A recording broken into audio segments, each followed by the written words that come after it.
Royals Kannada prime ನ್ಯೂಸ್ಗೆ ಸ್ವಾಗತ. ನಾನು ಹರ್ಷಿತಾ ಚವಾನ್. ಮೊದಲಿಗೆ ಹೆಡ್ಲೈನ್ಸ್. ಚಿಕ್ಕಬಳ್ಳಾಪುರ ಜಿಲ್ಲೆಯಲ್ಲಿ ಜೋಳದ ಮಾರುಕಟ್ಟೆ ಸ್ಥಾಪಿಸಲು ಆಗ್ರಹ. ರಾಜ್ಯದ ಜೋಳದ ರೈತರಿಗೆ ಅನ್ಯಾಯ ಮಾಡಿದ ಸಚಿವ ಜಮೀರ್ ವಿರುದ್ಧ ರೈತ ಸಂಘದ ಆಕ್ರೋಶ. ಜಂಗಮಕೋಟೆ ಹೋಬಳಿಯ 13 ಹಳ್ಳಿಗಳ ರೈತರ ಭೂಮಿ ವಶಕ್ಕೆ ವಿರೋಧ. ಸೈಬರ್ ಕ್ರೈಮ್ ವಿರುದ್ಧ ಗುಡಿಬಂಡೆ ಪೊಲೀಸರಿಂದ ಜಾಗೃತಿ ಕಾರ್ಯಕ್ರಮ. ಹಂಪಸಂದ್ರ ಗ್ರಾಮದಲ್ಲಿ ಸ್ವಚ್ಛತಾ ಅಭಿಯಾನಕ್ಕೆ ಚಾಲನೆ ನೀಡಿದ ಜಿಲ್ಲಾ ಪೊಲೀಸ್ ವರಿಷ್ಠಾಧಿಕಾರಿ ಕುಶಾಲ್ ಚೌಕ್ಸೆ. ದೇವನಹಳ್ಳಿ ತಾಲೂಕಿನ ತಿಂಡ್ಲು ಸರ್ಕಲ್ ಸುತ್ತಮುತ್ತ ಚಿರತೆ ಸಂಚಾರ. ಅರಣ್ಯ ಇಲಾಖೆ ಸಿಬ್ಬಂದಿಯಿಂದ ಚಿರತೆ ಸೆರೆಗಾಗಿ ಕಾರ್ಯಾಚರಣೆ. ಚಿರತೆ ಪ್ರತ್ಯಕ್ಷಕ್ಕೆ ಗ್ರಾಮಸ್ಥರಲ್ಲಿ ಮನೆ ಮಾಡಿದ ಆತಂಕ. ಇದೀಗ ವಾರ್ತೆಗಳ ವಿವರ. ಅತಿ ಹೆಚ್ಚು ಜೋಳ ಬೆಳೆಯುವ ಚಿಕ್ಕಬಳ್ಳಾಪುರ ಜಿಲ್ಲೆಯಲ್ಲಿ ಜೋಳದ ಮಾರುಕಟ್ಟೆ ಸ್ಥಾಪಿಸುವ ಜೊತೆಗೆ ಬೆಲೆ ಕುಸಿತ ಕಂಡಿರುವ ಜೋಳದ ರೈತರ ನೆರವಿಗೆ ಸರ್ಕಾರ ಧಾವಿಸಿ ಬೆಂಬಲ ಬೆಲೆ ಘೋಷಣೆ ಮಾಡಬೇಕು. ರಾಜ್ಯದ ಜೋಳದ ರೈತರಿಗೆ ಅನ್ಯಾಯ ಮಾಡಿದ ವ್ಯಾಪಾರಿಗಳ ಪರ ನಿಂತ ಸಚಿವ ಜಮೀರ್ ಅಹಮದ್ ರಾಜೀನಾಮೆ ನೀಡಬೇಕು ಎಂದು ಆಗ್ರಹಿಸಿ ರಾಜ್ಯ ರೈತ ಸಂಘದಿಂದ ಇಂದು ಪ್ರತಿಭಟನೆ ನಡೆಸಲಾಯಿತು.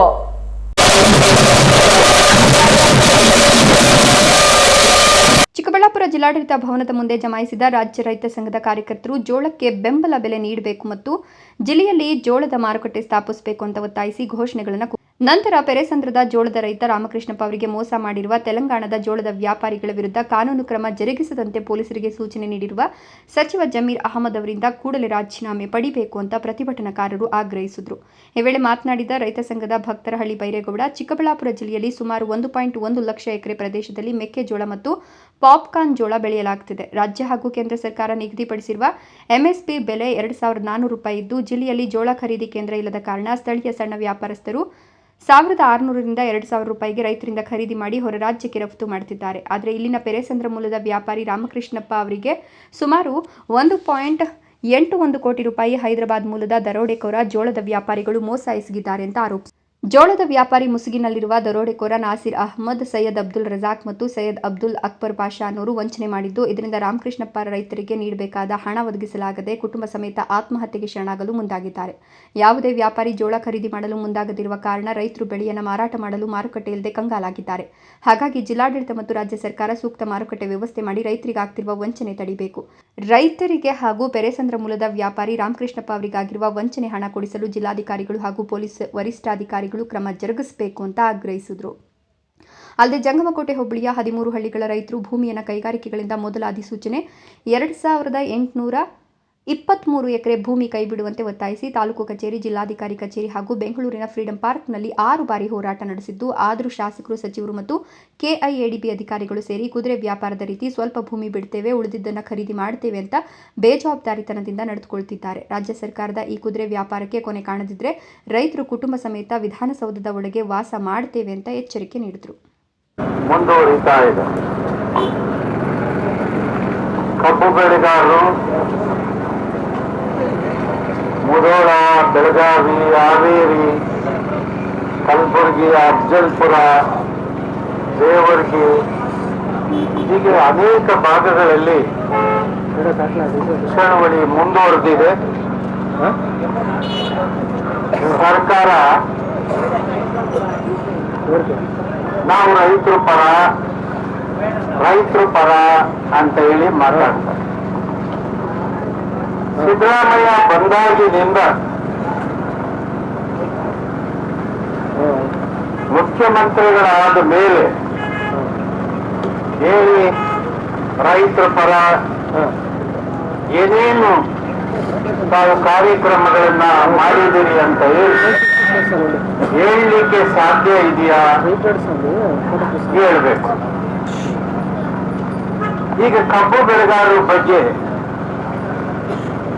ನೀವು ತಗೊಂಡಂತ ತೀರ್ಮಾನವನ್ನ, ನಿನ್ನೆ ನಿಮ್ಮ ಆದೇಶವನ್ನ ನಾವು ರೈತ ಸಮುದಾಯ ಬೆಂಕಿಗೆ ಹಾಕೋದ್ರ ಮೂಲಕ ತಿರಸ್ಕಾರ ಮಾಡಿದ್ದೀವಿ. ಇದು ರೈತ ಪರವಾದಂತ ಆದೇಶ ಅಲ್ಲ. ಇದು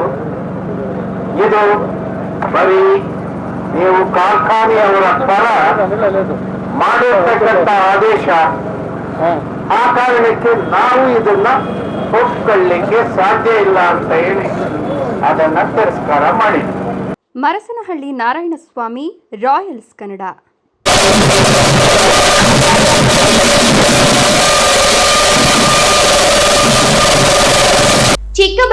ಜಿಲ್ಲಾ ಪೊಲೀಸ್ ಇಲಾಖೆ ಸಮಾಜಮುಖಿ ಚಟುವಟಿಕೆಗಳ ಮೂಲಕ ಜನರಲ್ಲಿ ಅರಿವು ಮೂಡಿಸುತ್ತದೆ.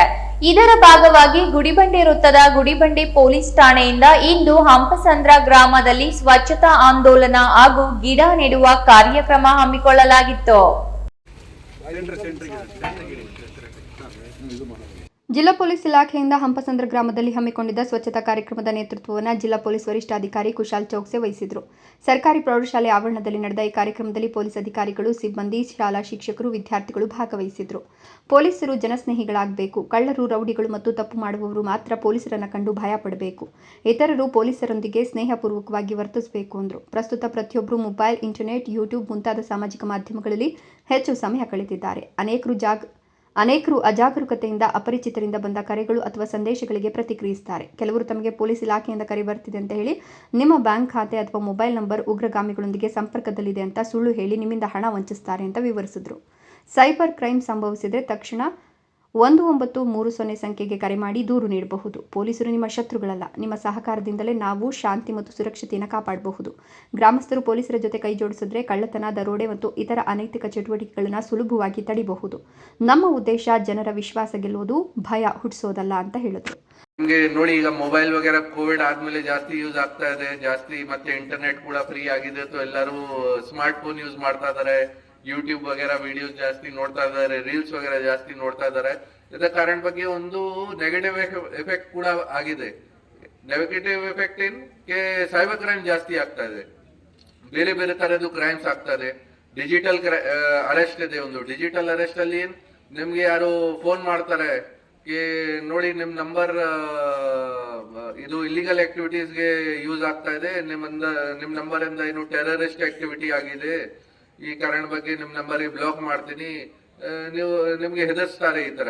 ಆಮೇಲೆ ನಮ್ಗೆ ಭಯ ಆಗುತ್ತೆ. ನೀವು ಹೇಳ್ತಾರೆ ಇಲ್ಲ ಸರ್ ನೀವು ಹೇಳಿ ಏನ್ ಮಾಡ್ಬೇಕು. ಅವರು ಆಮೇಲೆ ನಿಮ್ಗೆ ವಿಡಿಯೋ ಕಾಲ್ ಮಾಡ್ತಾರೆ. ವಿಡಿಯೋ ಕಾಲ್ ಮಾಡಿ ಒಬ್ರು ಯಾರು ಪೊಲೀಸ್ ಯೂನಿಫಾರ್ಮ್ ಅಲ್ಲಿ ಕೂತು ನಿಮ್ಗೆ ಹೇಳ್ತಾರೆ, ನಾನು ಪೊಲೀಸ್ ಇದ್ದೀನಿ, ಮುಂಬೈಯಿಂದ ಮಾತಾಡ್ತೀನಿ, ದಿಲ್ಲಿಯಿಂದ ಮಾತಾಡ್ತಾ ಇದ್ದೀನಿ. ಹಿಂದಿಯಲ್ಲಿ ಮಾತಾಡ್ತಾರೆ ಅವರು. ಫಸ್ಟ್ ಹಿಂದಿ ಅಥವಾ ಇಂಗ್ಲಿಷ್ ಅಲ್ಲಿ ಮಾತಾಡ್ತಾರೆ. ಬಿಕಾಸ್ ನಾವು ನೋಡಿದೀವಿ ನಮ್ ಕನ್ನಡದವರು ಅಲ್ಲಿ ಯಾರು ಜಾಸ್ತಿ ಸೈಬರ್ ಕ್ರಿಮಿನಲ್ಸ್ ಎಲ್ಲ ಇಲ್ವಾ. ಸೊ ಅವರು ಈ ತರ ಫೋನ್ ಮಾಡಿ ಹೇಳ್ತಾರೆ ನಾವು ನಿಮ್ಗೆ ಫೋನ್ ಮುಖಾಂತರ ನಿಮ್ಗೆ ಅರೆಸ್ಟ್ ಮಾಡಿದೀನಿ. ಈ ತರ ಅರೆಸ್ಟ್ ಮಾಡಕ್ಕೆ ಆಗುತ್ತೆ? ಫೋನ್ ಮುಖಾಂತರ ಅರೆಸ್ಟ್ ಮಾಡಕ್ಕೆ ಆಗುತ್ತೆ? ಯಾರಿಗೆ ವಿಡಿಯೋ ಕಾಲ್ ಮಾಡಿ ನೀವು ಯಾರು ಪೊಲೀಸ್ದವರು ಹೇಳ್ತಾರೆ ನಿಮ್ಗೆ ಅರೆಸ್ಟ್ ಮಾಡಿದೀನಿ, ಈ ತರ ಅರೆಸ್ಟ್ ಆಗುತ್ತೆ ಇಲ್ವಾನಾ? ಸೊ ಅದೇ ಒಂದು ನಿಮ್ ಗಮನಕ್ಕೆ ಇರ್ಬೇಕು. ಇದೇ ತರ ಸುಮಾರು ಜನ ಈ ಫಾರ್ಮರ್ಸ್ ಜೊತೆ, ನಮ್ ರೈತರ ಜೊತೆ ಆಗ್ತಾ ಇದೆ. ನಿಮ್ಗೆ ಲೋನ್ ಸಿಗುತ್ತೆ, ಲೋನ್ ಕೊಡ್ತೀನಿ, ಅಥವಾ ಏನಾದ್ರೂ ಈಗ ಒಂದು ಮೆಸೇಜಸ್ ಅಲ್ಲಿ ವಾಟ್ಸ್ಆಪ್ ಅಲ್ಲಿ ಒಂದು APK ಫೈಲ್ ಬರ್ತಾ ಇದೆ, ಅಂದ್ರೆ ಅದನ್ನು ನೀವು ಡೌನ್ಲೋಡ್ ಮಾಡ್ತೀರಾ, ನಿಮ್ ಫೋನ್ ಹ್ಯಾಕ್ ಆಗುತ್ತೆ. ಆಮೇಲೆ ಏನಿದೆ, ನಿಮ್ ಮೊಬೈಲ್ಗೆ ಯಾವ್ದು OTP ಬರ್ತಾ ಇದೆ ಬ್ಯಾಂಕ್ ಇಂದ, ಅಥವಾ ಯಾವ್ದು ತರದ್ದು ಮೆಸೇಜಸ್ ಬರ್ತಾ ಇದೆ ಬ್ಯಾಂಕ್ ಇಂದ, ಎಲ್ಲ ಅವರಿಗೆ ಗೊತ್ತಾಗುತ್ತೆ. ಸೊ ಯಾವ್ದು ನೀವು ಫೈಲ್ ನೋಡ್ತೀರಾ ವಾಟ್ಸ್ಆಪ್ ಅಲ್ಲಿ .apk ಅಂದ್ರೆ ಯಾವ್ದು ಫೈಲ್ ಜೊತೆಗೆ ಈ ತರ ಇದೆ .apk ಏನಿದೆಯಾ APK, ಅದನ್ನು ಡೌನ್ಲೋಡ್ ಮಾಡಬೇಡಿ ದಯವಿಟ್ಟು. ಮಹೇಶ್ ಗುಡಿಬಂಡೆ, ರಾಯಲ್ಸ್ ಕನ್ನಡ.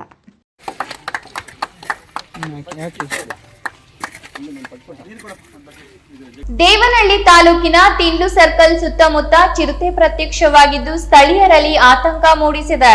ಚಿರತೆ ಕಾಣಿಸಿರುವ ವಿಚಾರ ತಿಳಿಯುತ್ತಿದ್ದಂತೆ ಅರಣ್ಯ ಇಲಾಖೆ ಅಧಿಕಾರಿಗಳು ಸ್ಥಳಕ್ಕೆ ಧಾವಿಸಿ ಚಿರತೆಯನ್ನು ಸೆರೆ ಹಿಡಿಯಲು ಕಾರ್ಯಾಚರಣೆ ಆರಂಭಿಸಿದ್ದಾರೆ. ದೇವನಹಳ್ಳಿ ತಾಲೂಕಿನ ತಿಂಡ್ಲು ವೃತ್ತದ ವ್ಯಾಪ್ತಿಯಲ್ಲಿ ಚಿರತೆ ಕಾಣಿಸಿಕೊಂಡಿದ್ದು, ಮಾಹಿತಿ ತಿಳಿದ ಅರಣ್ಯ ಇಲಾಖೆ ಸಿಬ್ಬಂದಿ ಬೆಳಗ್ಗೆಯಿಂದಲೇ ಚಿರತೆ ಪತ್ತೆಗಾಗಿ ಕಾರ್ಯಾಚರಣೆ ನಡೆಸಿದ್ದಾರೆ. ಚಿರತೆ ಕಣ್ಣಿಗೆ ಕಂಡು ದಿಢೀರ್ ಕಾಣೆಯಾಗಿದ್ದು, ಇಲಾಖೆ ಸಿಬ್ಬಂದಿ ಸ್ಥಳದಲ್ಲಿಯೇ ಮೊಕ್ಕಾಂ ಹೂಡಿ ನಿಗಾ ವಹಿಸಿದ್ದಾರೆ. ಚಿರತೆ ಪೊದೆಗಳಲ್ಲಿ ಅವಿತಿರಬಹುದೆಂಬ ಶಂಕೆಯಲ್ಲಿ ವಾಹನದ ಮೂಲಕ ಪೊದೆಗಳಲ್ಲಿ ಹೋಗಿ ಬಂದರೂ ಚಿರತೆ ಕಾಣದೆ ನಿರಾಸೆ ಮೂಡಿಸಿದೆ. ಇಲಾಖೆಯಿಂದ ಮುನ್ನೆಚ್ಚರಿಕೆಯಾಗಿ ಬೋನ್ ಇರಿಸಲಾಗಿದ್ದು, ಚಿರತೆ ರಾತ್ರಿ ವೇಳೆಯಾದರೂ ಬರಬಹುದು ಅನ್ನೋ ನಿರೀಕ್ಷೆಯಲ್ಲಿ ಅಧಿಕಾರಿಗಳಿದ್ದಾರೆ. ಚಿರತೆ ಗ್ರಾಮದ ಹೊರವಲಯಕ್ಕೆ ಬಂದಿದೆ ಎಂಬ ಮಾಹಿತಿ ತಿಳಿದ ಸುತ್ತಮುತ್ತಲಿನ ಜನ ಚಿರತೆ ನೋಡಲು ಸ್ಥಳದಲ್ಲಿ ಜಮಾಯಿಸಿದ್ದಾರೆ. ಜನರನ್ನ ತಡೆಯೋದ್ರಲ್ಲೇ ಸಿಬ್ಬಂದಿ ಹರಸಾಹಸ ಪಟ್ಟಿದ್ದಾರೆ. ಸ್ಥಳೀಯ ಬಡಾವಣೆಯೊಂದರ ಸೆಕ್ಯೂರಿಟಿ ಚಿರತೆಯನ್ನ ಹತ್ತಿರದಿಂದ ನೋಡಿ ಮಾಹಿತಿಯನ್ನ ನೀಡಿದ್ದಾರೆಂದು ತಿಳಿದು ಬಂದಿದೆ. ಚಿರತೆ ಮನುಷ್ಯ ಸ್ನೇಹಿ, ನಮ್ಮ ಪ್ರಾಣಕ್ಕಿಂತಲೂ 2 ಪಟ್ಟು ಪ್ರಾಣ ಭಯದಲ್ಲಿರುವ ಪ್ರಾಣಿಯಾಗಿದೆ. ಒಬ್ಬೊಬ್ಬರೇ ರಾತ್ರಿ ವೇಳೆ ತಿರುಗಾಡಬಾರ್ದು. ಒಬ್ಬಂಟಿಯಾಗಿ ಹೋದ್ರೂ ಟಾರ್ಚ್ ಹಿಡಿದು ಶಬ್ದ ಮಾಡ್ಕೊಂಡು ಹೋಗಬೇಕು. ಚಿರತೆ ಕಂಡು ಬಂದರೆ ಕೂಡಲೇ ಕಚೇರಿಗೆ ಮಾಹಿತಿ ನೀಡಬೇಕು. ಯಾವುದೇ ಆತಂಕ ಪಡಬಾರದು ಅಂತ ಇಲಾಖಾಧಿಕಾರಿಗಳು ಸಾರ್ವಜನಿಕರಲ್ಲಿ ಜಾಗೃತಿ ಮೂಡಿಸಿದ್ರು. ಬೆಳಗ್ಗೆ ಒಂದು 7 ಗಂಟೆ 6:30 7 ಗಂಟೆಲಿ ಬಂದು ಇದರಲ್ಲಿ ಮಲ್ಕೊಂಡಿತ್ತು. ನಮ್ಮೂರು ಯಾರು ನೋಡಿದಾಗ ಸೌಂಡ್ ಮಾಡ್ತು, ಮತ್ತೆ ರಿಟರ್ನ್ ಬಂದರು. ಇವ್ರು ಇನ್ಫಾರ್ಮ್ ಮಾಡಿದ್ಮೇಲೆ ಬಂದು ಒಂದು 2 ಅವರ್ ಅಲ್ಲೇ ಮಲ್ಕೊಂಡಿತ್ತು. ಅದಾದ್ಮೇಲೆ ಮತ್ತೆ ರಿಟರ್ನ್ ಹೋಗ್ಬೇಕಾದ್ರೆ ಇವ್ರು ಆಫೀಸರ್ ಎಲ್ಲ ನೋಡಿದ್ದಾರೆ. ತಿರ್ಗಿ ಮತ್ತೆ ರಿಟರ್ನ್ ಹೋಗಿ ಕಾಣಿಸಿಲ್ಲ. ಇದೆ ಒಂದು 2 ಅಡಿ ಇದೆ ಹೈಟ್, ಲೆಂತ್ ಇದೆ, ಕಾಣಿಸಿ ಆ ಥರ ಏನು ಕಾಣಿಸಿಲ್ಲ. ಮಾಡ್ತು ಬಟ್ ಓಡಾಗ ಪರಿಸ್ಥಿತಿ ಇರಲಿಲ್ಲ. ಅದರಲ್ಲೂ ಮಲ್ಕೊಂಡಿತ್ತು ಇದರಲ್ಲಿ ಬದಿಯಲ್ಲಿ. ಅಂತರ್ಗ ಅಲ್ಲಿ ಗಂಟೆ ಬಂದು ಅಷ್ಟೇ. ರಿಟರ್ನ್ ಹೋಗ್ಬೇಕಾದ್ರೆ ಎಲ್ಲರೂ ನೋಡಿದ್ದಾರೆ ಊರಲ್ಲೆಲ್ಲ. ಇದೀಗ ಸಣ್ಣ ವಿರಾಮದ ನಂತರ ರಾಯಲ್ಸ್ ಕನ್ನಡ ಪ್ರೈಮ್ ನ್ಯೂಸ್ ಮುಂದುವರಿಯಲಿದೆ. ಸೌತ್ ಇಂಡಿಯನ್ ಟೆಲಿಶಾಪಿ ಪ್ರಸ್ತುತಪಡಿಸುತ್ತಿರುವ ಕ್ವಿಟ್ ಅಡಿಕ್ಷನ್ ಇದೊಂದು ಆಯುರ್ವೇದದ ಉತ್ಪನ್ನ. ಸಂಪೂರ್ಣವಾಗಿ ಗಿಡಮೂಲಿಕೆಗಳಿಂದ ತಯಾರಿಸಲ್ಪಟ್ಟಿದೆ. 100% ಸುರಕ್ಷಿತ. ಅಡ್ಡ ಪರಿಣಾಮಗಳಿಲ್ಲ. ಒಂದೇ ಪ್ಯಾಕ್ ನಲ್ಲಿ 3 ಬಾಟಲ್ಗಳು. ಪ್ರತಿ ಬಾಟಲ್ ನಲ್ಲಿ 60 ಗ್ರಾಂ ಪೌಡರ್. ಧೂಮಪಾನ, ಮದ್ಯಪಾನ, ತಂಬಾಕು ಅಥವಾ ಗುಟ್ಕಾ ಸೇವನೆ ಕೇವಲ 10 ರಿಂದ 15 ದಿನದೊಳಗೆ ಖಚಿತವಾಗಿ ಪರಿಹಾರ ನೀಡುತ್ತೆ. ಇಲ್ಲ ಅಂತ ಹೇಳಿದ್ರೆ ನೀವು ಕೊಟ್ಟ ಹಣ ನಿಮಗೆ ವಾಪಸ್. Money back guarantee with in 15 days. ವೀಕ್ಷಕರೇ, ಪ್ರಸ್ತುತ ಮಾರುಕಟ್ಟೆಯಲ್ಲಿ ಇದರ ಬೆಲೆ 2,990 ರೂಪಾಯಿಗಳು. ಆದರೆ ಇದೀಗ ನಿಮಗೋಸ್ಕರ ವಿಶೇಷ ರಿಯಾಯಿತಿ ದರದಲ್ಲಿ ಕೇವಲ 1,990 ರೂಪಾಯಿಗಳಲ್ಲಿ ಮಾತ್ರ. ಕ್ವಿಕ್ ಅಡಿಕ್ಷನ್ ಪೌಡರ್ಗೆ ಆರ್ಡರ್ ಮಾಡಿ. ಕುಡಿತದ ಚಟದಿಂದ ಹೊರಬರಬೇಕೆ? ಕ್ವಿಟ್ ಅಡಿಕ್ಷನ್ ಪೌಡರ್ನ ಬಳಸಿ. ಧೂಮಪಾನದಿಂದ ಮುಕ್ತರಾಗಬೇಕೆ? ಕ್ವಿಟ್ ಅಡಿಕ್ಷನ್ ಪೌಡರ್ನ ಹಿಂದೆ ಬಳಸಿ. ತಂಬಾಕು ಅಥವಾ ಗುಟ್ಕಾ ಸೇವನೆಯಿಂದ ದೂರವಿರಬೇಕೆ? ಕ್ವಿಟ್ ಅಡಿಕ್ಷನ್ ಪೌಡರ್ನ ಬಳಸಿ. ಡಿಡಿಪಿಐಗಳೇ ಇತ್ತ ಗಮನ ಹರಿಸಿ. ಇಲ್ಲೊಬ್ಬ ಶಿಕ್ಷಕ ಮಾಲಾಧಾರಿ ವಿದ್ಯಾರ್ಥಿಗಳನ್ನು ನಿಂದಿಸಿರುವ ಘಟನೆ ಬೆಳಕಿಗೆ ಬಂದಿದೆ. ಅಯ್ಯಪ್ಪ ಸ್ವಾಮಿ ಮಾಲಾಧಾರಿಗಳ ಆಕ್ರೋಶಕ್ಕೆ ಶಿಕ್ಷಕ ಗುರಿಯಾಗಿದ್ದು, ಅನುಮತಿ ಪಡೆಯದೆ ಅಯ್ಯಪ್ಪ ಸ್ವಾಮಿ ಮಾಲೆ ಹಾಕಿದ್ದೇ ತಪ್ಪೆಂದು ಸುಖಸುಮ್ಮನೆ ಮಾಲಾಧಾರಿ ವಿದ್ಯಾರ್ಥಿಗಳನ್ನು ಅವಾಚ್ಯ ಶಬ್ದಗಳಿಂದ ನಿಂದಿಸಿದ್ದಾನೆ ಎಂದು ತಿಳಿದು ಬಂದಿದೆ. ಉದ್ದೇಶ ಇಲ್ದಿರ ಮಾತಾಡ್ತೀರಾ? ಇನ್ನೇನು ಅದಕ್ಕೆ ಹರ್ಟ್ ಆಗಲಿ, ನಾವೇನು ಮಾತಾಡಿಲ್ಲ. ಓದೋ ಮಗು ಚೆನ್ನಾಗಿ ಓದಿ ಸರ್, ಓದ್ಬೇಕಾ ಇರ್ಲಿ, ಅದ್ರ ಬಗ್ಗೆ ಮಾತಾಡ್ಬೇಕು. ನೀವು ಮಾಲ್ ಹಾಕೊಂಡಿದ್ದಕ್ಕೆಲ್ಲ ಏನಿಲ್ಲ ಸರ್. ಇದು ಯಾಕೆ ಸ್ಕೂಲ್ ಬರೋ ಕ್ಯಾರೆಕ್ಟರ್ ಹೋಗುವಾಗ ನಾವು ಯಾತ್ರೆ ಮಾಡೋವಾಗ ನಿಮ್ಮನ್ನು ಪರ್ಮಿಷನ್ ತಗೊಳ್ತೇನೆ, ನಾನು ಲೆಟರ್ ಕೊಡ್ತೀನಿ ನಿಮ್ಗೆ. ಗೊತ್ತಾಯ್ತು. ಮಗುಗೆಲ್ಲ ಇನ್ನೂ ಹೋಗಿಲ್ಲಲ್ಲ, ಹೋಗಿಲ್ಲಲ್ಲ, ಅದಕ್ಕೆ ಹೇಳ್ತಾರೆ ಇವತ್ತಿನ ಕರೆಕ್ಟ್ ಮಾಡಿದೀಯ. ಡಿಡಿಐಪಿಗಳೇ ಇತ್ತ ಗಮನ ಹರಿಸಿ. ಎಲ್ಲೊಬ್ಬ ಶಿಕ್ಷಕ ಮಾಲಾಧಾರಿ ವಿದ್ಯಾರ್ಥಿಗಳನ್ನು ನಿಂದಿಸಿರುವ ಘಟನೆ ಬೆಳಕಿಗೆ ಬಂದಿದೆ. ಅಯ್ಯಪ್ಪ ಸ್ವಾಮಿ ಮಾಲಾಧಾರಿಗಳ ಆಕ್ರೋಶಕ್ಕೆ ಶಿಕ್ಷಕ ಗುರಿಯಾಗಿದ್ದು, ಅನುಮತಿ ಪಡೆಯದೆ ಅಯ್ಯಪ್ಪ ಸ್ವಾಮಿ ಮಾಲೆ ಹಾಕಿದ್ದೇ ತಪ್ಪೆಂದು ಸುಖಾಸುಮ್ಮನೆ ಮಾಲಾಧಾರಿ ವಿದ್ಯಾರ್ಥಿಗಳನ್ನು ಅವಾಚ್ಯ ಶಬ್ದಗಳಿಂದ ನಿಂದಿಸಿದ್ದಾನೆ ಅಂತ ತಿಳಿದು ಬಂದಿದೆ. ಶ್ರೀನಿವಾಸಪುರ ತಾಲೂಕಿನ ಪುಲಗೂರುಕೋಟೆ ಗ್ರಾಮದ ಸರ್ಕಾರಿ ಉನ್ನತೀಕೃತ ಹಿರಿಯ ಪ್ರಾಥಮಿಕ ಶಾಲೆಯ ರವಿಕುಮಾರ್ ಎಂಬ ಶಿಕ್ಷಕ ಮಾಲಾಧಾರಿ ವಿದ್ಯಾರ್ಥಿಗಳನ್ನು ಪಾಠ ಪ್ರವಚನದ ವೇಳೆ ಅವಾಚ್ಯ ಶಬ್ದಗಳಿಂದ ನಿಂದಿಸಿದ್ದಾನೆ ಅಂತ ವಿದ್ಯಾರ್ಥಿಗಳು ಆರೋಪಿಸಿದ್ದಾರೆ. ಈ ಹಿನ್ನೆಲೆ ಕೋಪಗೊಂಡ ಪೋಷಕರು ಹಾಗೂ ಅಯ್ಯಪ್ಪ ಸ್ವಾಮಿ ಮಾಲಾಧಾರಿಗಳು ಶಿಕ್ಷಕನ ಜನ್ಮ ಜಾಲಾಡಿದ್ದಾರೆ. ಇನ್ನು ಅವಾಚ್ಯ ಶಬ್ದಗಳಿಂದ ನಿಂದಿಸಿದ ಶಿಕ್ಷಕ ಕ್ಷಮೆ ಕೇಳಬೇಕು ಅಂತ ಮಾಲಾಧಾರಿ ವಿದ್ಯಾರ್ಥಿಗಳ ಪೋಷಕರು ಪಟ್ಟು ಹಿಡಿದಿದ್ದಾರೆ. ನನ್ನ ಹೆಸರು ಲಕ್ಷ್ಮೀ ಕಲ್ಯಾಣ. ನಾನು ಮಾಲೆ ಹಾಕೊಂಡು ಸ್ಕೂಲ್ಗೆ ಬಂದೆ. ಸಾರು ಗ್ರಾಮ ಕ್ಲಾಸ್ ಮಾಡ್ತಾ ಇದ್ರು. ನಾನು ಡ್ರೈವ್ಗೆ V3 ಫಾರ್ಮ್ ಹೇಳಿಲ್ಲ ಅಂತ ಸಾರು ಚಪ್ಪಲಿ ತಗೊಂಡು ಹಾಕ್ರೆ ಬೈದ್ರು. ರವಿಕುಮಾರ್ ಸರ್ ಏನಂದ್ರು? ಕ್ಲಾರಿಟಿ ಹೇಳು. ಚಪ್ಪಲಿ ತಗೊಂಡ್ರೆ ಹೊಡಿತೀನಿ. ನಿನ್ನ ಹಂಗಂದ್ರ ಸ್ಕೂಲ್ ಅಂದಮೇಲೆ ಇಲ್ಲಿ ನಮ್ಮದೇ ಅಂತ ನೀತಿ ನಿಯಮಗಳು ಇರ್ತವೆ. ಎಲ್ಲ ಮಕ್ಕಳು ಯೂನಿಫಾರ್ಮಲ್ಲಿ ಬರ್ತಾರೆ, ಇವ್ರು ಬರೋಕ್ಕಾಗಲ್ಲ. ಯಾಕೆಂದರೆ ನೀವು ಮಾಲೆ ಹಾಕಿದ್ಮೇಲೆ ಕರಿ ಬಟ್ಟೆ ಧರಿಸ್ಬೇಕು. ಅದೊಂದು ಪಾಯಿಂಟ್ ಆಯಿತಾ. ಇಂಪಾರ್ಟೆಂಟ್ ಆಗಿ ಆ ಮಗುವಿನ ಎಜುಕೇಷನ್ ತೊಂದರೆ ಆಗುತ್ತೆ. ನೀವು ಹೇಳ್ಬೋದು ಸ್ಕೂಲ್ ಡೈಲಿ ಕಳಿಸ್ತಿದ್ದೀವಲ್ಲ ಅಂತ, ಬಟ್ ಕಳಿಸಿದ ತಕ್ಷಣ ಆ ಮಗು ಮಧ್ಯಾಹ್ನ ಊಟ ಮಾಡಲ್ಲ. ಸಂಜೆ ಎಷ್ಟೊತ್ತರೂ ಪಾಠ ಕೇಳ್ಬೋದು ಈ ಮಗು. ನಾವೇ ಊಟ ಮಾಡಿಲ್ಲ ಅಂದರೆ ಮಧ್ಯಾಹ್ನ ನಮಗೆ ಇರೋಕ್ಕಾಗಲ್ಲ. ಅಂಥದ್ರಲ್ಲಿ ಆ ಮಗು ಮಧ್ಯಾಹ್ನ ಊಟ ಮಾಡಲ್ಲ ಅಂತದೆ. ನಾವು ಫೋರ್ಸ್ ಮೇಲೆ ತಿನ್ಸೋಕ್ಕೂ ಆಗಲ್ಲ. ಆಯಿತಾ? ಅದು ಏನಿತ್ತು ಎಜುಕೇಷನ್ ಇಂಪ್ಯಾಕ್ಟ್ ಆಗುತ್ತೆ ಇಲ್ವಾ? ನಿಮ್ಮದೇ ಅಂತ ರೋತಗಳು ಇರ್ತವೆ. 5 ಗಂಟೆಗೆ 4 ಗಂಟೆಗೆ ಎದ್ದೇಳಬೇಕು. ಓಕೆ, ಸೊ ಅದರಿಂದ ಮಗುವಿನ ಚೆನ್ನಾಗಿ ಓದೋಂಥ ಮಗು ಇದು. ಇಬ್ಬರೂ ಅಷ್ಟೇ, they are good rank students. ಆದರೆ ಈ ಮಾಲೆ ಹಾಕಿರೋದ್ರಿಂದ ನಮಗೆ ಸ್ಕೂಲಲ್ಲಿ ನಮ್ಮ ರೂಲ್ಸನ್ನು ಫಾಲೋ ಅಪ್ ಮಾಡೋಕ್ಕಾಗಲ್ಲ. ಒಂದು ಸ್ವಲ್ಪ ಡಿಸಿಪ್ಲಿನ್ ಇಂಪ್ಯಾಕ್ಟ್ ಆಗುತ್ತೆ. ಮೈನ್ ಆಗಿ ಅವ್ರ ಎಜುಕೇಶನ್ ಹಾಳಾಗಕ್ಕೆ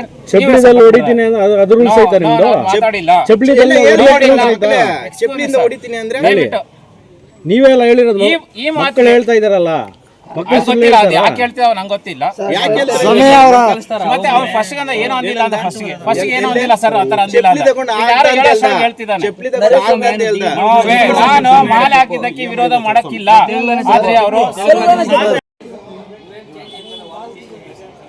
ಬೆಂಗಳೂರು ಗ್ರಾಮಾಂತರ ಜಿಲ್ಲೆಯ ಹೊಸಕೋಟೆ ತಾಲೂಕಿನ ಕಣ್ಣೂರು ಹಳ್ಳಿಯಲ್ಲಿ ನಿವೇಶನ ರೈತರು ಸರ್ಕಾರಿ ಗೋಮಾಳದಲ್ಲಿ ವಾಸದ ಮನೆಗಳನ್ನು ಕಟ್ಟಿಕೊಂಡಿದ್ದು ಅವರಿಗೆ ಹಕ್ಕುಪತ್ರ ನೀಡಿ ಮೂಲಸೌಕರ್ಯಗಳನ್ನು ಕಲ್ಪಿಸುವಂತೆ ಒತ್ತಾಯಿಸಿ ಜಿಲ್ಲಾಧಿಕಾರಿ ಮತ್ತು ಜಿಲ್ಲಾ ಪಂಚಾಯತ್ ಸಿಇಒಗೆ ಕರ್ನಾಟಕ ರಿಪಬ್ಲಿಕನ್ ಸಂಘಟನೆಯಿಂದ ಮನವಿ ಸಲ್ಲಿಸಲಾಯಿತು. ದೇವನಹಳ್ಳಿ ತಾಲೂಕಿನ ಜಿಲ್ಲಾಡಳಿತದ ಭವನದ ಆವರಣದಲ್ಲಿ ಕರ್ನಾಟಕ ರಿಪಬ್ಲಿಕನ್ ಸಂಘಟನೆ ಸಂಸ್ಥಾಪಕ ರಾಜ್ಯಾಧ್ಯಕ್ಷ ಬೆಳತೂರು ವೆಂಕಟೇಶ್ ಮಾತನಾಡಿ, ಹೊಸಕೋಟೆ ತಾಲೂಕಿನ ಕಣ್ಣೂರಹಳ್ಳಿ ಗ್ರಾಮದ ಸರ್ವೆ ನಂಬರ್ 12ರ ಸರ್ಕಾರಿ ಗೋಮಾಳದಲ್ಲಿ ವಾಸದ ಮನೆಗಳನ್ನು ಕಟ್ಟಿಕೊಂಡು ಬಡವರು ಸುಮಾರು 25 ವರ್ಷಗಳಿಂದ ವಾಸ ಮಾಡುತ್ತಿದ್ದಾರೆ. ಈಗಾಗಲೇ 3 ಬಾರಿ 94 ಸಿಸಿಸಿ ಅಡಿಯಲ್ಲಿ ಹಕ್ಕುಪತ್ರಗಳಿಗಾಗಿ ಅರ್ಜಿ ಸಲ್ಲಿಸಿದ್ದಾರೆ. ಮೂಲಸೌಕರ್ಯಗಳಿಂದ ವಂಚಿತರಾಗಿರುವ ಇವರಿಗೆ ಮೂಲ ಸೌಕರ್ಯಗಳನ್ನು ಕಲ್ಪಿಸಿಕೊಡಬೇಕು ಅಂತ ಆಗ್ರಹಿಸಿದರು. ಕಂದಾಯ ಅಧಿಕಾರಿಗಳು ಈವರೆಗೆ ಸಕ್ರಮಗೊಳಿಸಲು ಕ್ರಮ ವಹಿಸಿಲ್ಲ. ಸರ್ಕಾರಿ ಭೂಮಿಗೆ ನಕಲಿ ದಾಖಲೆ ಸೃಷ್ಟಿಸಿ ಕಬಳಿಸಲು ಸಂಚು ರೂಪಿಸಿರುವ ಭೂಗಳರ ಜೊತೆ ಅಧಿಕಾರಿಗಳು ಶಾಮೀಲಾಗಿರುವ ಶಂಕೆ ಇದೆ. ಅಲ್ಲಿನ ನಿವಾಸಿಗಳು ವಿದ್ಯುತ್ ಸಂಪರ್ಕ ಇಲ್ಲದೆ, ಸರಿಯಾದ ರಸ್ತೆ ಇಲ್ಲದೆ, ಕುಡಿಯುವ ನೀರಿನ ಸಮಸ್ಯೆಗಳಿಂದ ಪರದಾಡುತ್ತಿದ್ದಾರೆ. ಸಂಬಂಧಪಟ್ಟ ಅಧಿಕಾರಿಗಳ ಗಮನಕ್ಕೆ ತಂದಿದ್ರೂ ಪ್ರಯೋಜನವಾಗಿಲ್ಲ. ಅಧಿಕಾರಿಗಳು ಭೂಗಳರ ಪರವಾಗಿದ್ದಾರೆ. ಬಡವರನ್ನ ಒಕ್ಕಲೆಬ್ಬಿಸುವ ಉದ್ದೇಶದಿಂದ 2 ಬಾರಿ ಅಕ್ರಮ ಸಕ್ರಮ ಯೋಜನೆಯಡಿ ಅರ್ಜಿ ಸಲ್ಲಿಸಿದ್ರೂ ಸಕ್ರಮಗೊಳಿಸಲು ಸೂಕ್ತ ಕ್ರಮ ಕೈಗೊಂಡಿಲ್ಲ ಅಂತ ಆರೋಪಿಸಿದರು. ಹೊಸಕೋಟೆ ತಾಲೂಕು ಕಸ್ಬಾ ಹೋಬಳಿ ಕಣ್ಣೂರಹಳ್ಳಿ ಸರ್ವೆ ನಂಬರ್ 12ರಲ್ಲಿ ಸುಮಾರು ಒಂದು 15ರಿಂದ 20 ವರ್ಷಗಳ ಕಾಲದಿಂದ ಅಲ್ಲೇ ವಾಸದ ಮನೆಗಳನ್ನು ಕಟ್ಟಿಕೊಂಡು ವಾಸ ಮಾಡ್ತಕ್ಕಂಥ ಜನಕ್ಕೆ ಈಗಾಗಲೇ 3 ಸಾರಿ ಅವರು 90% ಅರ್ಜಿ ಹಾಕಿದ್ದಾರೆ. ಅದರ ಜೊತೆಯಲ್ಲಿ ಇವತ್ತು ಅಲ್ಲಿ ಮೂಲಭೂತ ಸೌಕರ್ಯಗಳಿಂದ ವಂಚಿತರಾಗಿದ್ದಾರೆ. ಆಮೇಲೆ ಅಧಿಕಾರಿಗಳು ಕೂಡ ಈಗಾಗಲೇ 90% ಕ್ರಮ ತಗೊಳ್ಬೇಕಾಗಿತ್ತು. 3 ಸಾರಿ ಅರ್ಜಿಗಳು ಕೂಡ ಬೇರೆ ಏನೋ ಒಂದು ನೆಪ ಹೇಳಿ ಅದನ್ನು ವಿಲೇ ಮಾಡ್ತಕ್ಕಂಥ ಕೆಲಸವನ್ನು ಮಾಡ್ತಾ ಇದ್ದಾರೆ. ಹಾಗಾಗಿ ನಮಗೆ ಅಲ್ಲಿನ ಜನಕ್ಕೆ ಮೊದಲು ಸರ್ಕಾರದ ಒಂದು ಹಕ್ಕುಪತ್ರನ ಕೊಡಬೇಕು. ಅದರ ಜೊತೆಯಲ್ಲಿ ಅಲ್ಲಿ ವಾಸ ಮಾಡ್ತಕ್ಕಂತಹ ಜನಕ್ಕೆ ಮೂಲಭೂತ ಸೌಕರ್ಯಗಳಾದಂಥ ಕುಡಿಯೋ ನೀರಾಗ್ಬೋದು, ರಸ್ತೆ ಆಗ್ಬೋದು, ಚರಂಡಿ ಆಗ್ಬೋದು, ದೀಪದ ವ್ಯವಸ್ಥೆ ಆಗ್ಬೋದು, ಇದನ್ನು ಮಾಡಬೇಕಂತೇಳಿ. ಯಾಕಂದರೆ ನಾವು ಯಾವ ಇದರಲ್ಲಿದ್ದೀವಿ, ಸ್ವತಂತ್ರ ಬಂದು 78 ವರ್ಷ ಆದರೂ ಕೂಡ ನಾವು ಇಂದು ಕೂಡ ನಮಗೆ ಹಕ್ಕುಪತ್ರ ಕೊಡಿ, ರೇಷನ್ ಕಾರ್ಡ್ ಕೊಡಿ, ನಮ್ಗೆ ನೀರು ಕೊಡಿ ಅಂತ ಕೇಳ್ತಾ ಇದ್ದೀವಿ. ಅಧಿಕಾರಿಗಳು ಏನು ಕೆಲಸ ಮಾಡ್ತಾ ಇದ್ದಾರೆ, ಯಾರು ಪರವಾಗಿದ್ದಾರೆ ಇವರು? ಇವತ್ತು ಯಾರೋ ಬೇರೆ ಹೊರಗಡೆಯಿಂದ ಬಂದವನು ಇವತ್ತು 30-40 ಎಕರೆ ಜಮೀನು ಇದಕ್ಕೆ ನಕಲಿ ದಾಖಲೆಗಳನ್ನ ಸೃಷ್ಟಿ ಮಾಡಿಕೊಂಡು ಇವ್ರಿಗೆ ಸರ್ಕಾರಿ ಭೂಮಿಯಲ್ಲಿ ನಾವು ಮನೆಗಳು ಕಟ್ಕೊಂಡಿರೋದು. ನಾವು ಬೇರೆಯವ್ರ ಜಾಗದಲ್ಲಿ ನಾವೇನು ಅಕ್ರಮವಾಗಿ ಹೋಗಿಲ್ಲ. ನಾವು ಸರ್ಕಾರಿ ಭೂಮಿನಲ್ಲಿ ನಮಗೆ ಹಕ್ಕಿದೆ ಅನ್ನೋ ಕಾರಣಕ್ಕಾಗಿ ನಾವು ಈಗಾಗಲೇ 25ರಿಂದ 30 ವರ್ಷದಿಂದ ಅಲ್ಲಿ ವಾಸ ಮಾಡ್ತಾಯಿದ್ದೀವಿ. ಅಂಥ ಜನಕ್ಕೆ ನೀವು ಮೂಲಭೂತ ಸೌಕರ್ಯಗಳು ಕೊಡ್ತಾ ಇಲ್ಲ, ಸರ್ಕಾರದಿಂದ ಸಿಗೋಂತಹ ಹಕ್ಕುಪತ್ರ ಆಗಲಿ, ರೇಷನ್ ಕಾರ್ಡ್ ಈ ಥರ ಕೊಡ್ತಾ ಇಲ್ಲ ಅಂದರೆ ನಾವು ಇನ್ಯಾರು ಕೇಳಬೇಕು? ಹೈದರ್ ಸಾಬ್, ದೇವನಹಳ್ಳಿ, ರಾಯಲ್ಸ್ ಕನ್ನಡ. ಬಿಜೆಪಿ ನೇತೃತ್ವದ ಕೇಂದ್ರ ಸರ್ಕಾರ ಸತತ 3 ಬಾರಿ ಮತಗಳ್ಳತನ ಮಾಡಿ ಅಧಿಕಾರ ಹಿಡಿದಿದೆ. ಲೋಕಸಭಾ ಪ್ರತಿಪಕ್ಷ ನಾಯಕ ರಾಹುಲ್ ಗಾಂಧಿ ಮುಂದಿನ ಪೀಳಿಗೆಯನ್ನು ಉಳಿಸಲು ಹೋರಾಟ ಮಾಡುತ್ತಿದ್ದಾರೆ. ಅನೇಕ ರಾಜ್ಯಗಳಲ್ಲಿ ಬಿಜೆಪಿ ವೋಟ್ ಚೋರಿ ಮಾಡಿ ಅಧಿಕಾರಕ್ಕೆ ಬಂದಿದೆ. ಇದು ದೇಶದ ಜನತೆಗೆ ಮಾಡುತ್ತಿರುವ ಮಹಾ ಮೋಸ ಎಂದು ಬಾಗೇಪಲ್ಲಿ ಶಾಸಕ ಎಸ್ಎನ್ ಸುಬ್ಬಾರೆಡ್ಡಿ ಆರೋಪಿಸಿದರು. ದೇಶದಲ್ಲಿ ನಡೆಯುತ್ತಿರುವ ಮತಗಳ್ಳತನ ತಡೆಯುವಂತೆ ಆಗ್ರಹಿಸಿ ಕಾಂಗ್ರೆಸ್ ಕಾರ್ಯಕರ್ತರು ಬಾಗೇಪಲ್ಲಿ ಪಟ್ಟಣದ ಅಂಬೇಡ್ಕರ್ ಪುತ್ಥಳಿ ಮುಂದೆ ಪ್ರತಿಭಟನೆ ಮಾಡಿದರು. ಶಾಸಕ ಸುಬ್ಬಾರೆಡ್ಡಿ ಹಾಗೂ ಕಾಂಗ್ರೆಸ್ ಮುಖಂಡರು ಸಹಿ ಮಾಡುವ ಮೂಲಕ ಸಹಿ ಸಂಗ್ರಹ ಅಭಿಯಾನಕ್ಕೆ ಚಾಲನೆ ನೀಡಿದರು. ಜಾತಿ ಧರ್ಮದ ಆಧಾರದಲ್ಲಿ ಕಾಂಗ್ರೆಸ್ ರಾಜಕಾರಣ ಮಾಡುವುದಿಲ್ಲ. ನಮ್ಮದು ಅಭಿವೃದ್ಧಿ ಕೇಂದ್ರೀಕೃತ, ಉಳಿದವರನ್ನು ಮುನ್ನೆಲೆಗೆ ತರುವ ಬದ್ಧತೆಯ ರಾಜಕಾರಣ. ಕರ್ನಾಟಕದಲ್ಲಿ ಜಾರಿಯಾಗಿರುವ ಗ್ಯಾರಂಟಿ ಯೋಜನೆಗಳು ಯಾವುದೇ ಜಾತಿ ಧರ್ಮದ ಆಧಾರದಲ್ಲಿ ಅಲ್ಲ. ಎಲ್ಲ ಸಮುದಾಯಗಳ ಅರ್ಹ ಫಲಾನುಭವಿಗಳಿಗೆ ಗ್ಯಾರಂಟಿ ಸೌಲಭ್ಯಗಳನ್ನು ನೀಡಲಾಗುತ್ತಿದೆ ಎಂದರು. ಎಚ್.ಎಸ್. ನರೇಂದ್ರ ಮಾತನಾಡಿ, ಬಿಜೆಪಿಯವರು ದೇಶದಾದ್ಯಂತ ನಡೆಸುತ್ತಿರುವ ಮತಗಳ್ಳತನ ಬಯಲಾಗಿದೆ. ಕೇಂದ್ರದಲ್ಲಿ ಅಧಿಕಾರದ ಚುಕ್ಕಾಣಿ ಹಿಡಿದಿದ್ದಾರೆ. ಮತಗಳ್ಳತನ ನಿಲ್ಲಿಸಬೇಕೆಂಬ ಉದ್ದೇಶದಿಂದ ಕಾಂಗ್ರೆಸ್ ಪಕ್ಷದ ಮತದಾರರು ಸಹಿ ಸಂಗ್ರಹ ಅಭಿಯಾನ ಹಮ್ಮಿಕೊಂಡಿದೆ ಎಂದು ಹೇಳಿದರು. ಕಾಂಗ್ರೆಸ್ ಪಕ್ಷದ ಬೂತ್ ಮಟ್ಟದ ಸದಸ್ಯರು ತಮಗೆ ವಹಿಸಿರುವ ವಾರ್ಡುಗಳಿಗೆ ತೆರಳಿ ಪ್ರತಿ ಮನೆಗೆ ಭೇಟಿ ನೀಡಿ ಮತದಾರರ ಸಹಿ ಸಂಗ್ರಹಿಸಬೇಕು. ಪ್ರತಿ ಬೂತ್ಗಳಲ್ಲಿ ಕನಿಷ್ಠ 2,000ರಷ್ಟು ಮತದಾರರ ಸಹಿ ಸಂಗ್ರಹಿಸಬೇಕು. ಬಾಗೇಪಲ್ಲಿ ವಿಧಾನಸಭಾ ಕ್ಷೇತ್ರದಲ್ಲಿ 50,000 ಸಹಿ ಅಭಿಯಾನ ಗುರಿ ಇದೆ ಎಂದರು.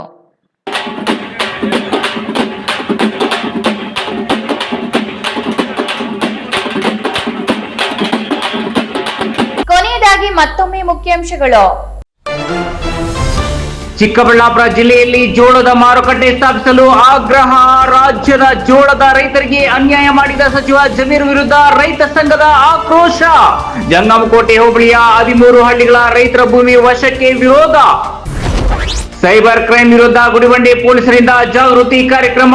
ಹಂಪಸಂದ್ರ ಗ್ರಾಮದಲ್ಲಿ ಸ್ವಚ್ಛತಾ ಅಭಿಯಾನಕ್ಕೆ ಚಾಲನೆ ನೀಡಿದ ಜಿಲ್ಲಾ ಪೊಲೀಸ್ ವರಿಷ್ಠಾಧಿಕಾರಿ ಕುಶಾಲ್ ಚೌಕ್ಸೆ.